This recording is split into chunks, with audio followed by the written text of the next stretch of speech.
Pengertian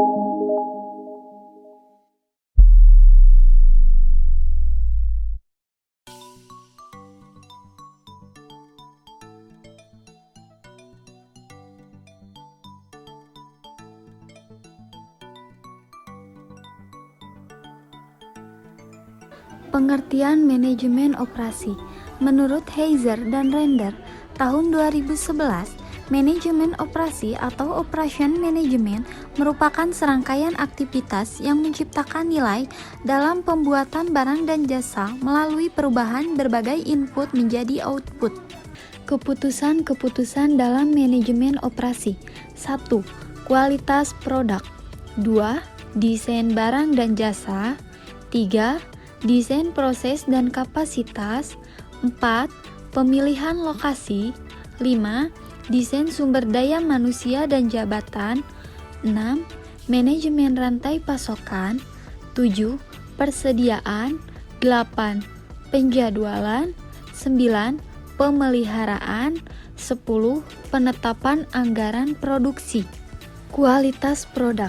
Menurut Feigenbaum, tahun 1984, mutu atau kualitas atau quality adalah kemampuan yang dimiliki suatu produk untuk memenuhi kebutuhan konsumen. Pendekatan dalam kualitas produk. 1. Basis penggunaan produk. Yang kedua, basis manufaktur. Dimensi kualitas. 1. Performance quality. 2. Conformance quality. Desain barang dan jasa serta desain proses dan kapasitas. 1. Desain barang dan jasa. 2. Desain proses dan kapasitas. Sasaran kualitas. Yang pertama, sekurang-kurangnya 60% mahasiswa dapat lulus tepat waktu dengan prestasi yang memuaskan.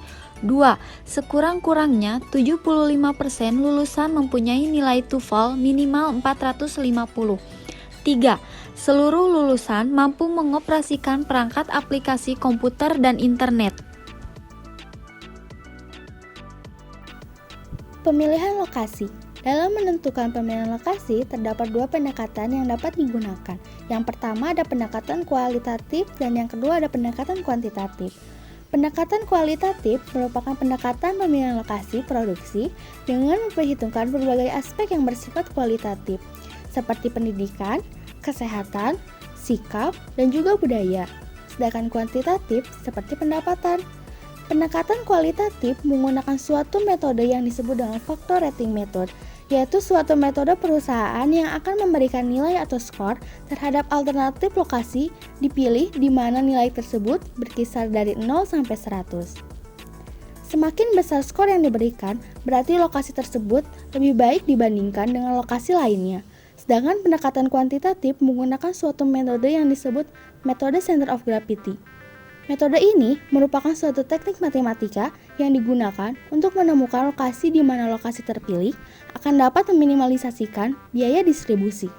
Factor rating method berikut adalah contoh perhitungan pemilihan lokasi berdasarkan bobot dan juga skor perusahaan. Sebagai contoh, untuk menentukan lokasi pembukaan bisnis parkir baru dari sebuah perusahaan Amerika Five Flags di Florida, perusahaan ini sedang mempertimbangkan satu di antara dua negara yang akan menjadi cabang Five Flags di Eropa, yakni Prancis dan juga Denmark. Diperoleh dari data-data sebagaimana disajikan pada tabel berikut. Pada tabel berikut bisa kita lihat bahwa jumlah bobot seluruhnya harus sama dengan 1, dan skor setiap negara ditentukan ketika perusahaan tersebut melakukan suatu observasi ke negaranya untuk menentukan skor yang dapat diperoleh negara tersebut. Skor pada tabel berikut merupakan hasil suatu observasi yang dilakukan perusahaan Five Flags untuk menentukan skor tertimbang suatu negara tersebut. Perusahaan hanya tinggal mengkalikan bobot yang dimilikinya dengan nilai skor yang telah diobservasi oleh perusahaan tersebut. Setelah mendapatkan hasil skor tertimbang suatu negara, perusahaan tinggal menjumlah dan membandingkan negara mana yang memiliki skor terbesar. Dari data berikut, bisa kita simpulkan bahwa Prancis lebih baik skornya secara keseluruhannya dibandingkan dengan Denmark untuk dijadikan lokasi pengembangan usaha parkir Five Flags. Metode center of gravity. Di dalam metode center of gravity terdapat rumus-rumus persamaan sebagai berikut. Cx sama dengan jumlah di XWI dibagi dengan jumlah WI, sedangkan CY sama dengan jumlah di YWI dibagi dengan jumlah WI. Untuk lebih jelasnya mengenai rumus, bisa kita simpulkan bahwa koordinat X dari suatu lokasi terpilih sama dengan jumlah koordinat X dan volume barang dibagi jumlah volume barang. Sedangkan koordinat Y dari suatu lokasi terpilih sama dengan jumlah koordinat Y dan volume barang dibagi jumlah volume barang. Sebagai contoh, perusahaan departemen store Segala Ayam memiliki 4 outlet yang berlokasi di kota A dengan titik koordinat X 30 dan Y 120, sedangkan kota B memiliki titik koordinat X 90 dan Y 110. Sedangkan kota C memiliki titik koordinat X 130 dan Y 130, sedangkan kota D memiliki titik koordinat X 60 dan Y 40. Keempat outlet tersebut saat ini memperoleh pasokan barang dari kota B, dan perusahaan merasakan bahwa biaya distribusi pengiriman barang dari kota B ke 3 lokasi lainnya tidaklah optimal. Oleh sebab itu, perusahaan tengah mempertimbangkan untuk mencari lokasi yang akan memberikan biaya distribusi minimal. Untuk menjawab pertanyaan tadi, maka perusahaan Segala Aya telah mengumpulkan data-data jumlah kiriman barang melalui kontainer yang diantarkan dari kota B ke masing-masing lokasi setiap bulannya, sebagaimana terlihat pada tabel berikut. Dengan menggunakan informasi dari tabel tadi, dapat ditentukan di lokasi mana perusahaan harus membuat distribusi center yang akan meminimalisasikan biaya distribusi. Untuk menentukan jumlah dari titik koordinat dan jumlah volume, kita harus terlebih dahulu menghitung titik koordinat dan volume dengan cara mengkalikan titik koordinat dengan volume barang. Setelah mendapatkan jumlah dari titik koordinat dan jumlah volume, kita bisa menghitung titik koordinat dari suatu center of gravity dengan memasukkan rumus tadi. Setelah mendapatkan hasil dari titik koordinat X dan Y yang dijadikan suatu center of gravity, maka bisa kita simpulkan, titik koordinat tadi merupakan perusahaan yang memiliki lokasi yang dapat meminimalisasikan biaya distribusi.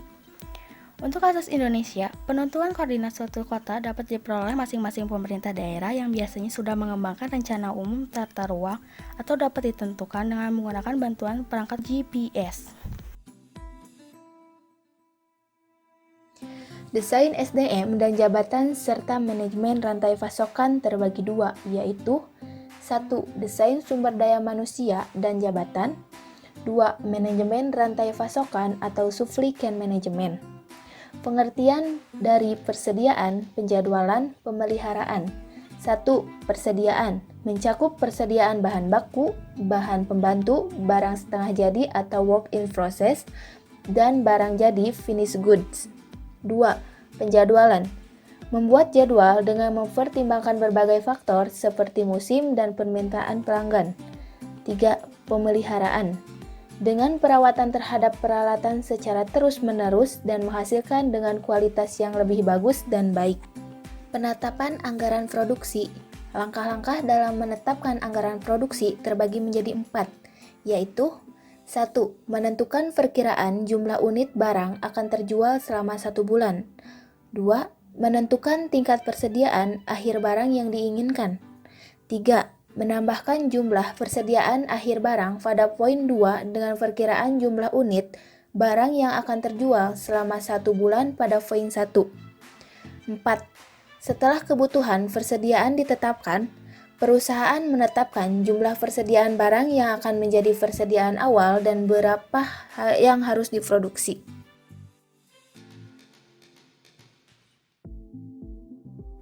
Bab 17. Manajemen keuangan dan akuntansi. Manajemen keuangan. Manajemen keuangan atau financial management merupakan disiplin ilmu yang berkaitan bagaimana manajer keuangan memelihara dan menciptakan nilai ekonomi atau economic wealth atau kekayaan wealth para pemegang saham, shareholder. Fungsi manajemen keuangan. Pertama, keputusan investasi. 2. Keputusan pembiayaan. 3. Keputusan manajemen aset. Struktur organisasi manajemen keuangan perusahaan korporasi. Di dalam sebuah perusahaan korporasi, para pemegang saham akan memilih dewan direksi atau board of director yang bertanggung jawab sebagai berikut. Pertama, menetapkan sasaran strategis perusahaan. 2. Menetapkan kebijakan umum perusahaan.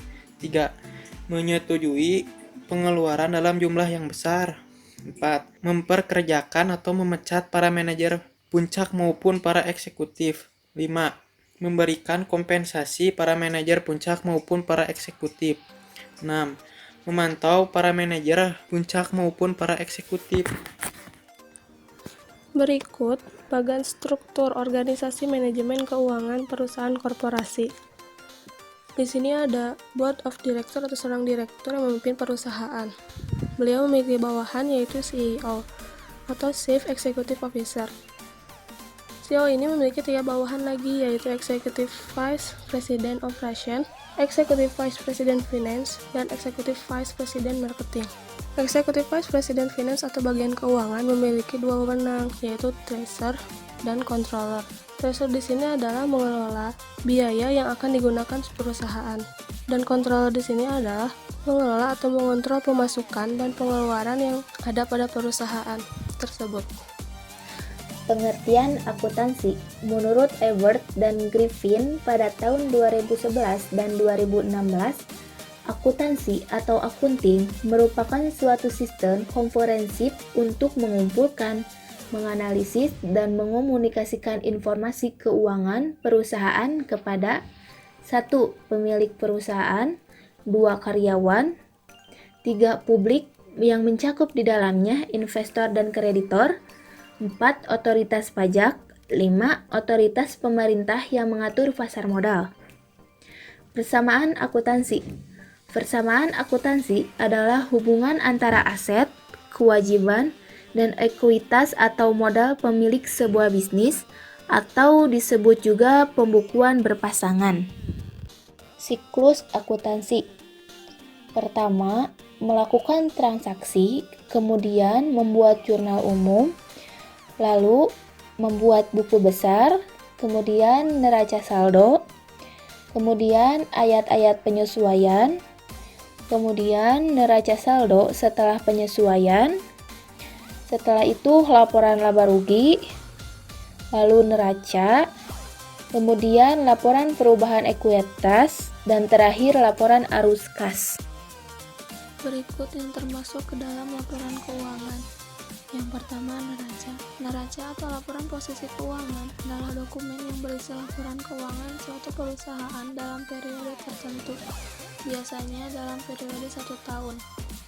Neraca di sini mencakup aset atau harta dan kewajiban perusahaan. Yang kedua, laporan laba rugi, yaitu bagian dari laporan keuangan suatu perusahaan yang dihasilkan pada suatu periode akuntansi yang menjabarkan unsur-unsur pendapatan dan beban perusahaan yang menghasilkan laba bersih.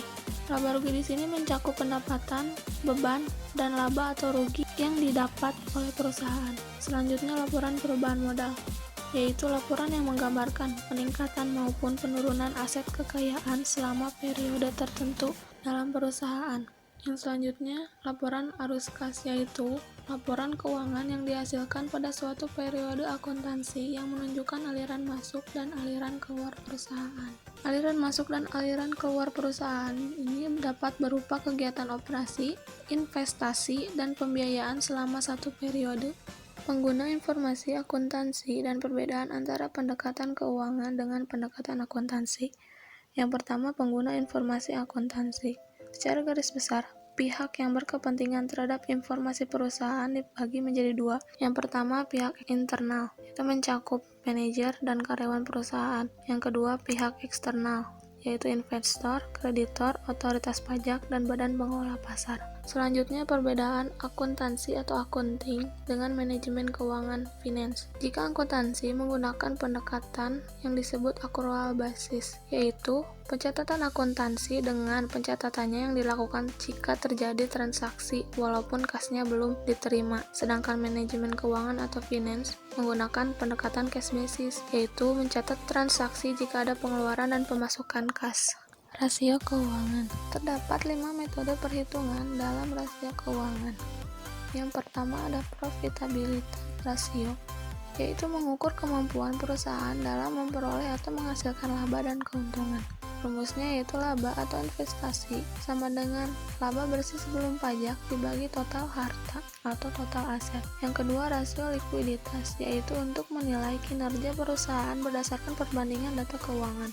Dalam rasio likuiditas terdapat 4 metode perhitungan. Yang pertama, current ratio sama dengan aktiva lancar dibagi utang lancar. Yang kedua, cash ratio sama dengan kas ditambah efek dibagi utang lancar. Yang ketiga, quick ratio sama dengan aktiva lancar ditambah persediaan awal ditambah persediaan akhir lalu dibagi utang lancar. Yang keempat, working capital asset ratio sama dengan aktiva lancar dikurangi utang lancar dibagi jumlah aktiva. Metode yang ketiga yaitu leverage ratio, yaitu untuk mengukur suatu perusahaan untuk memenuhi kewajiban atau utang jangka panjangnya. Rumus dalam dua metode yaitu debt ratio sama dengan total kewajiban dibagi total harta. Rumus yang kedua yaitu rasio peralihan bunga sama dengan penghasilan bunga sebelum pajak dibagi bunga. Metode yang keempat yaitu rasio aktivitas, yaitu untuk mengukur seberapa efektif perusahaan dalam memanfaatkan sumber daya yang ada padanya. Terdapat dua rumusnya yaitu persediaan sama dengan harga pokok penjualan dibagi persediaan. Yang kedua rumus pengumpulan rata-rata sama dengan piutang usaha dibagi penjualan rata-rata per hari. Metode yang terakhir yaitu metode market ratio, yaitu rasio yang memperhitungkan harga saham dengan laba, nilai buku per saham hingga arus kas. Terdapat dua metode perhitungan dalam market ratio yaitu price earning ratio sama dengan harga pasar per saham biasa dibagi laba per saham. Yang kedua market book ratio sama dengan harga pasar per saham biasa dibagi nilai buku per saham biasa.